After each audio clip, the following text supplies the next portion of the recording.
네, 여러분 반갑습니다. 이명표 칼럼입니다. 오늘 준비한 경기는 프로토 승부식 52회차 5월 6일 토요일 K리그 2경기로 준비했습니다. 첫 번째 경기는 수원FC와 강원FC의 맞대결이고요. 두 번째 경기는 광주FC와 대전 시티즌의 맞대결로 준비했습니다.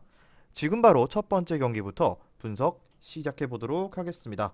자, 먼저 수원FC와 강원FC의 맞대결인데요. 두 팀의 지난 경기 내용부터 간략하게 정리를 해보도록 하겠습니다. 자, 먼저 수원FC입니다. 자, 수원FC는 지금 8위에 위치하고 있고요. 지난 경기 서울에게 0대3으로 패배를 기록했습니다.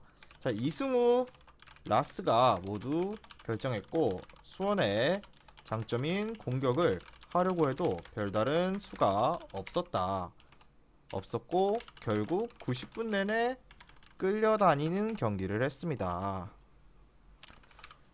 자, 그렇기 때문에 단점인 수비가 철저하게 공략당했고, 자, 김현도 이미 전열에서 이탈한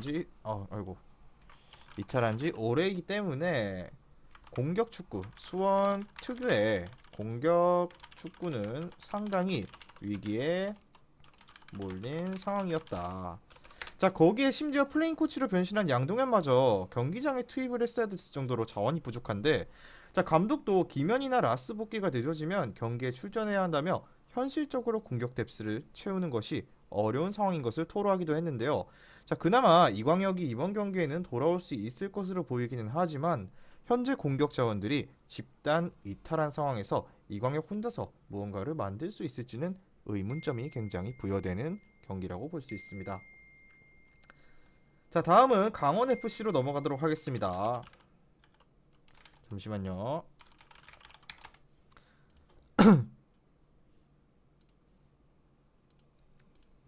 자, 강원FC입니다. 강원FC는 현재 리그 11이고요. 강원 11이고 지난 경기 승리하며 분위기를 올렸다라고 볼 수 있는데요. 서울과 전북이라는 까다로운 팀을 상대로 승점을 따냈고 지난 경기에서 충북 청주를 승부차기에서 이기면서 FA컵 16강까지 진출에 성공했다라고 볼 수 있는데요. 굉장히 분위기가 좋죠. 하지만 상당한 변수가 있다면 김대원과 디노를 출전시키는 등 주전 멤버들의 선발 출전 빈도가 꽤 높았다라고 볼 수 있습니다.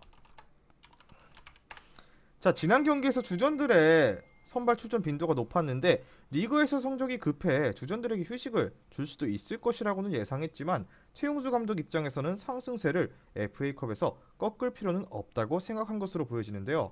일단 최근 강원이 승리한 상황에서 심판의 판정 시비가 있었기 때문에 강원이 확실하게 상대를 제압했다고 보기도 어려운 상황이고요. 강원의 경기력 상승은 조금 더 시간을 두고 지켜볼 필요가 있습니다. 하지만 수원의 공세를 최용수 감독 특유의 수비로 제어한 뒤 살아나고 있는 공격진에게 충분히 기대를 걸어 보아도 좋은 강원이라고 볼 수 있습니다. 최근 분위기만 봐도 수원 FC보다는 강원 쪽에 좀 더 힘이 몰리는 느낌이 들고요. 자, 그렇기 때문에 결론만 말씀드리자면은 수원 FC가 현재 상당히 어려운 상태고요. 플레인 코치가 경기장에 투입해야 할 정도로 공격에서 뎁스가 엉망이다라는 것이 핵심이고요. 강원의 경기 결과가 판정에 도움을 받기는 했다고 하더라도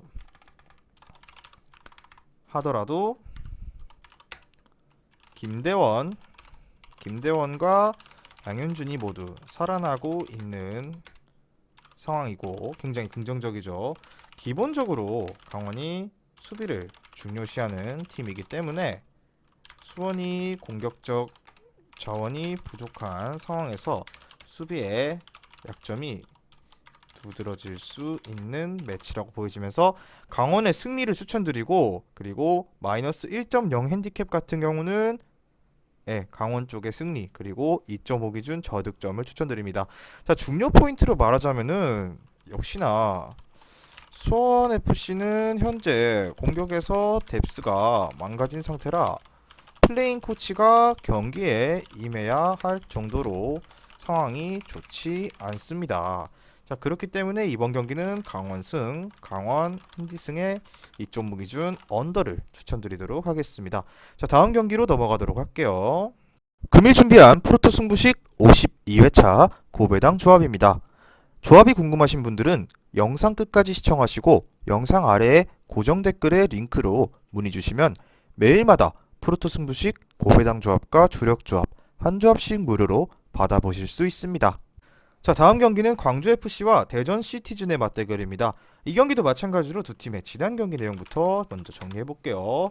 자, 현재 6위에 위치하고 있는 광주FC고요. 울산에게 패배하고 말았던 지난 경기였는데요. 광주의 빠른 템포를 바탕으로 디펜딩 챔피언 울산을 몰아붙이는 데까지는 성공했지만 후반에 뒷심을 발휘한 울산에게 4분 만에 두 골을 허용하며 패배를 기록했습니다. 자, 결국 그동안 울산에게 약했던 전적을 극복하지 못했는데 광주의 경우 전반과 후반의 페이스가 확연히 다른데요. 특히 실점이 후반에 몰려있는 모습이고 이번 시즌 허용한 골이 모두 후반에서 나오고 있는 상황입니다. 자, 결국 이정효 감독 특유의 공격적이고 활동량 기반의 전술이 후반전에는 오히려 체력 난조를 가져오고 있다라는 점을 다시 한번 확인할 수 있었고요. 지난 경기에서 승리했던 울산의 조현우도 광주가 후반에 템포가 떨어지기까지를 기다렸다라고 밝히기도 했는데요. 결국 전반에 골을 미리 넣어두지 못하게 된다면 광주는 후반전에 경기력에서 밀리는 양상이 일어날 가능성이 높고요. 실제로 전반에 골을 넣은 경기에서 광주는 전승을 기록하기도 했습니다. 자, 다음은 대전입니다. 자, 대전은 홈 강세인 모습을 유지해왔지만 원정에서 리그 모든 승리를 거두고 있는 제주에게 당해버리면서 패배를 기록하고 말았습니다. 자, 이날 경기 수비가 너무 쉽게 공략당했던 것이 아쉬웠는데 특히 박스 안에서 수비가 번번이 나오는 모습은 반드시 고쳐야 할 대목으로 보입니다. 지난 경기에서 세트피스 수비에서 약점도 보였고 번번이 박스 안에서 골과 유효 슈팅을 허용하는 모습, 그리고 제주의 결정력이 지난 경기에는 상당히 좋았기 때문에 대전이 뭘 어떻게 할 수는 없는 상황이었다고 보여집니다. 자, 문제는 대전은 원정에서 경기당 2골 이상씩의 실점률을 기록하고 있다는 점인데, 자, 이 점이 굉장히 아쉬운데 주전으로 나서는 조유민도 원정에서 수원FC에게 제대로 공략을 당하면서 대량 실점을 허용한 바가 있었고요. 수원FC와 광주가 상당히 공격적으로 나서면서 템포를 올리는 유형임을 감안했을 때 대전이 상당히 수비적으로 어려운 경기가 또 한 번 이뤄지지 않을까라고 예상을 한번 해보도록 하겠습니다. 자, 결론만 말씀드리자면 광주의 승리가 점쳐지는 경기다. 왜냐? 대전이 서서히 수비가 흔들리는 양상이 보여지고 있고 특히 원정에서 해당 증상이 극심하게 나타나는 대전이라고 볼 수 있습니다. 자, 광주의 빠르고 강력한 공격 플레이가 힘을 충분히 받을 수 있는 매치업이다. 자, 그리고 뿐만 아니라 물론 광주도 템포가 후반에는 상당히 떨어지면서 실점률이 급격하게 상승한다. 그렇기 때문에 자, 이런 점을 총합적으로 검토해봤을 때는 2.5 오버를 강력하게 추천해도 좋다라는 생각을 했고요. 아주 합리적인 선택지가 될 것으로 보입니다. 자, 그렇다면 중요 포인트는 대전은 원정에서 유독 실점률이 극심하게 올라가고 있고 광주는 여전히 빠른 템포와 강력한 공격진을 앞세워서 경기를 임합니다. 자, 그렇기 때문에 이번 경기는 광주 승리에 마이너스 1.0 핸디 무승부 정도 추천드리고 2.5 오버를 1순위로 추천드리도록 하겠습니다.